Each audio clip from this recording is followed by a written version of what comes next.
You know, I have to tell you the reality that we're in right now in America, where one portion of the country just refuses to let go of their support for the man that we're about to discuss, honestly disturbs me.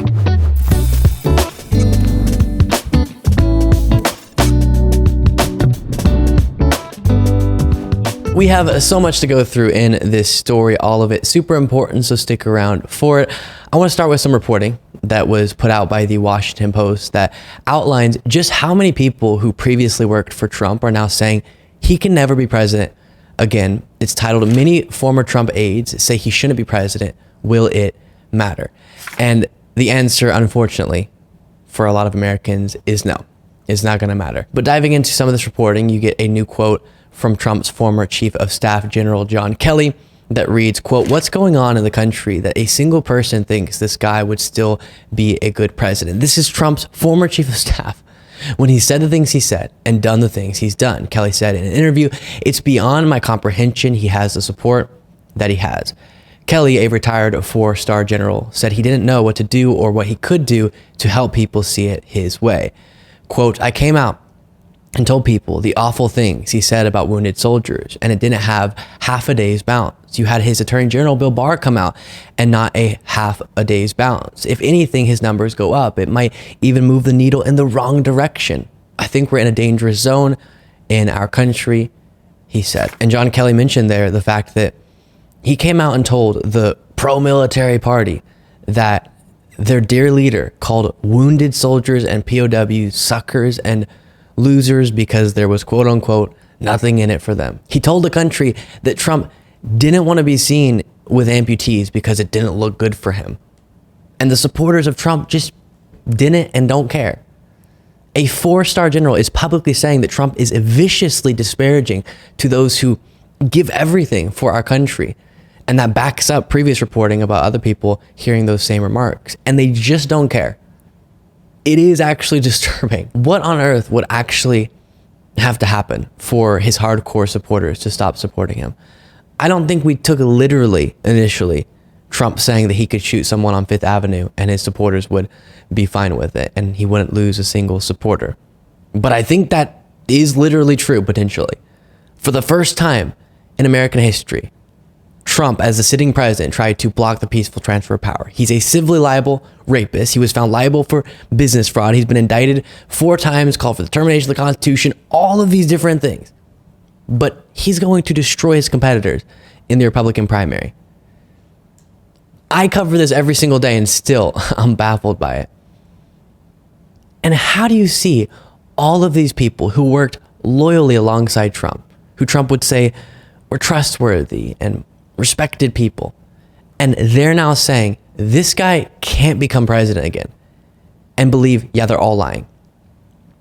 I mean, you have Bill Barr, James Mattis, Mark Esper, Mark Milley, Rex Tillerson, H.R. McMaster, John Bolton, John Kelly, Mick Mulvaney, Anthony Scaramucci, Stephanie Grisham, Michael Cohen, Ty Cobb, Allison Farrah Griffin, Sarah Matthews, Cassidy Hutchinson, and it goes on and on and on. But somehow they're all lying in the minds of Trump's supporters. And Trump's the one person telling the truth. Not to mention the dozens of grand jury jurors. They're all in on the conspiracy, I guess. All the prosecutors, of course. Every judge. Everyone. But Trump, he's the one guy with the truth. And I'll remind you of a clip that we've previously looked at of Cassidy Hutchinson, a former Trump administration aide, saying this. I know you've been reluctant to say who you're going to vote for, but are you leaving the door open to voting for Joe Biden if it's between the two of them? I will say my door is completely shut to voting for Donald Trump. And the only reason that I will not endorse a candidate right now is because I still am hopeful that Donald Trump does not end up being the nominee next year. I think our country will be in a much better place overall, not just for myself, but the ticket and the future of our country will be. But what I will say too, though, is I think everybody should vote for Joe Biden if they want our democracy to survive. And then we're also getting reporting that a former Trump lawyer, Ty Cobb, said this, quote, "Our adversaries and our allies both recognize that even his potential reelection, Trump that is, diminishes America on the world stage and ensures continued acceleration of the domestic decline we are currently enduring. If that re-election actually happens, the consequences will extinguish what, if any, remains of the American dream. Whoa. Now we can complain about MAGA not caring about this all that we want, but what are we actually going to do about it? What's actionable? Because this video is coming out around Thanksgiving, in honor of that, I'll specify, I'm not calling you to action to convince your relatives to care about this and change their view on Trump over Thanksgiving. Don't do that. Instead, I want to discuss how Democrats, how the left can and should be better. One of the reasons Trump is polling as high as he is and the 2024 election is going to be as competitive as it is because of an unequal political landscape that we operate within. And that reality could doom us in 2024 if we don't adjust quickly. Here's a really interesting part of a segment on Chris Hayes' show on MSNBC where David Roberts breaks down what I'm talking about. Next year will be an even more explicit referendum on the future of American democracy. And yet, there's this maddening set of rhetorical incentives driving all different factions of the American electorate and institutions and media to criticize the person representing the pro-democracy forces in that referendum, President Joe Biden. As writer David Roberts puts it, quote, there is no faction in U.S. politics, barely even elected Democrats, for whom praising Democrats is socially advantageous. It is, from almost every vantage point, uncool. Just try it on Twitter to see for yourself. And joining me now is David Roberts, author of the fantastic Volts newsletter, host of the Volts podcast, which is about clean energy and politics. David, I thought your thread the other day was fascinating about the rhetorical incentives that a whole variety of factions, ostensibly on the center left or in the establishment of American life, have towards their views of the current incumbent American president and what to say about him. Run me through your argument. Yeah, this has been striking me for years, and it's only gotten more acute lately, I think. Obviously, anytime you watch right-wing media, Republican media, it's wall-to-wall criticism of Democrats, even more so than praise of Republicans. Demonizing Democrats has been the core of Fox's reason for being since it was born. And then you have the left, the sort of far left, the progressives, who, for good reasons, I think, want to move the Dems left and want the Dems to be more ambitious, and so are constantly criticizing Dems from the left to the point that it's become kind of a rigid habit that they do, regardless, no matter what happens. And then you have these sort of, these sort of thoughtful centrist Dem pundits, all of whom need to show the other thoughtful centrist Dem pundits how independent they are, the fact they're not partisans, they're not team players, they're thinking for themselves. And the way to do that is by criticizing their own party. And so if you go down the list, you'll notice there's no one left who actually just wants to go tell voters what Democrats have accomplished, what Dems are doing, who wants to actually be partisan for Democrats. It's a weird thing that there's one of two political parties that has effectively very little spokespeople in the media. Everyone has incentive to criticize them. No one has the incentive to defend them. And he's exactly correct to sort of restate what he said there. On one side, you have the right-wing media world bashing Biden and Democrats 24/7, no matter what. Then in centrist and left of center media, you have barely anyone willing to accurately assess the successes of many elected Democrats. And I'll say what I've said many times on this. This doesn't mean we try to be the mirror of Fox News. Absolutely not. Ugh. I'm saying the current conditions of the moment necessitate honest and accurate discussions, but like super often, about just how successful Biden's administration and Democrats in Congress have been over the last few years. David Roberts said it perfectly. Progressives, we get used to pushing for more, which is great. We want to do that, make the Democratic Party better. But that causes sometimes people to never acknowledge and then promote big accomplishments on the part of Democrats. Then you have centrists who want to prove they're above partisanship so badly that they won't just say, hey, what Biden did there, really good. And then obviously right-wing media, just full attack mode all the time. So that leaves a pretty tiny sliver of people who are accurately notifying people about this important stuff. And as my friend Josiah from Pondering Politics often says, the idea that facts speak for themselves is true in politics is absurd. They don't speak for themselves.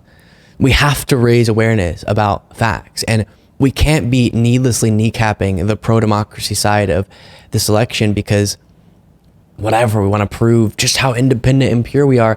That's actually more biased than fairly and factually breaking down these accomplishments. Now, if you just came across my channel, you might be wondering, what the heck is this guy talking about? What accomplishments is there to speak of? And in the last couple of weeks, I've gone through the same list so many times. So I won't do it again because I know my daily viewers and listeners have heard it too many times potentially. I don't want to bore them. Okay, so I'm not going to talk about, not even going to mention the once in a generation infrastructure law that Biden signed into law, or the American Rescue Plan that helped to bring back the American economy post-COVID. I won't even get into talking about the Inflation Reduction Act that's making unprecedented investments in green energy, lowering prescription drug costs, expanding healthcare coverage, among other things.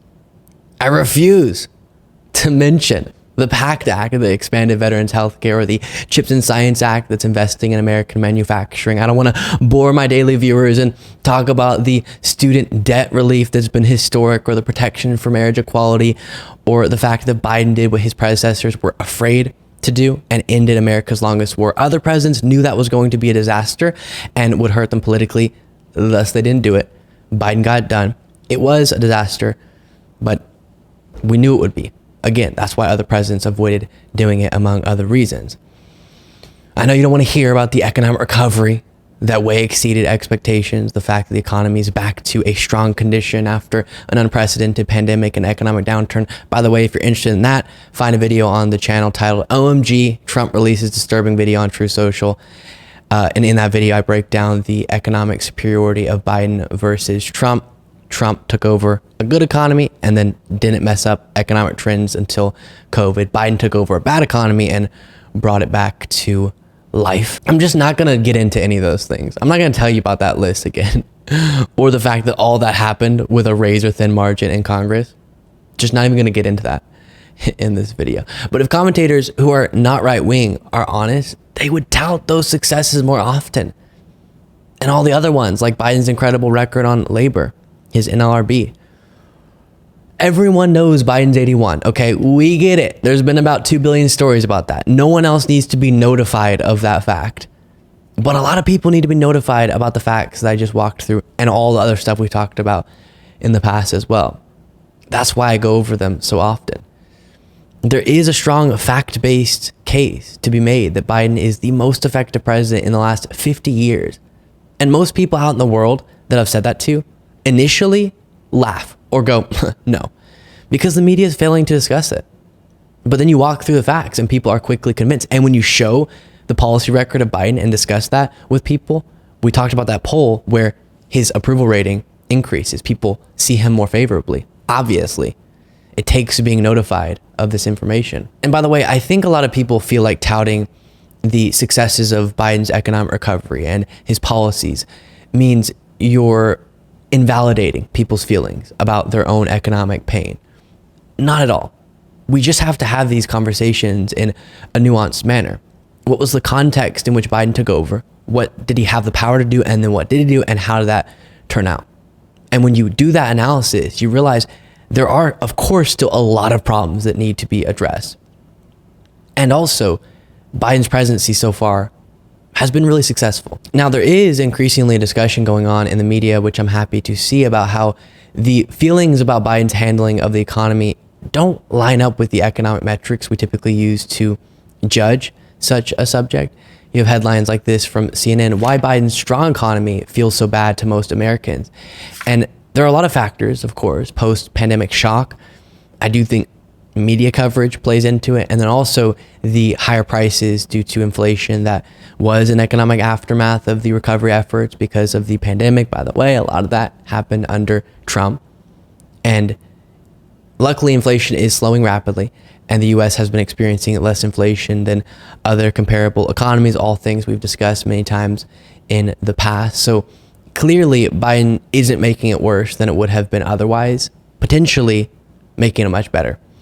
But unfortunately, you have this 24/7 surround sound negativity echo chamber on the right wing that tries to convince everyone that Biden's destroying the country. And they've been predicting for like his whole presidency now that he's just about to send us into a recession. and then the economy just keeps getting stronger and stronger. I was happy to see Stephanie Ruhle on MSNBC pointing this out. Let's talk about some facts and feelings. What a difference a year makes. Last November, economists and business leaders predicted that today we would be in a deep recession. Well, guess what? That did not happen. By so many measures, the economy is in good shape. Unemployment near 50-year lows. Wages going up. The economy, it is growing. Inflation, it is slowing. This holiday, a lot of things are less expensive than they were a year ago. Thanksgiving dinner, gas prices, airfares. Now, I know polls are showing us that Americans feel like the economy is in bad shape. You would think, given what people are saying, we're in a recession, but we are not. And here's the thing. We're also not acting like we're in a recession. Holiday spending looks like it is going to hit a new record. As my colleague Tom Costello reports, holiday weekend travel could do the same, even if the weather doesn't cooperate. So all of what we just talked about is to say one of the reasons Trump is able to hold on to as much support as it currently does, as John Kelly's rightfully baffled by, is because of a lot of confusion about different important subjects. So his hardcore supporters, they're going to vote for him no matter what. Don't even have to worry about trying to get to them. But other people may fall for the idea that he's some great thing for the economy and vote based on that. Again, see my past debunking of that. And so in a moment when democracy is on the line, we have to do everything we can. Again, not to convince people who are never going to be convinced, but convince people who are in the center and left of center to be motivated to vote in 2024 for the right candidate, both for democracy and, yes, your individual economic well-being. Before you go, don't forget to become a member at lukebeasleyShow.com/membership to get the daily bonus show Monday through Friday. Plus, follow me on Threads at Luke Beasley Official, Instagram at Luke Beasley Official, X at Luke P. Beasley, and sign up for the Beasley Brief, a daily morning newsletter that summarizes the previous day's events by going to lukebeasleyshow.com/brief. And I'll talk to you all next time.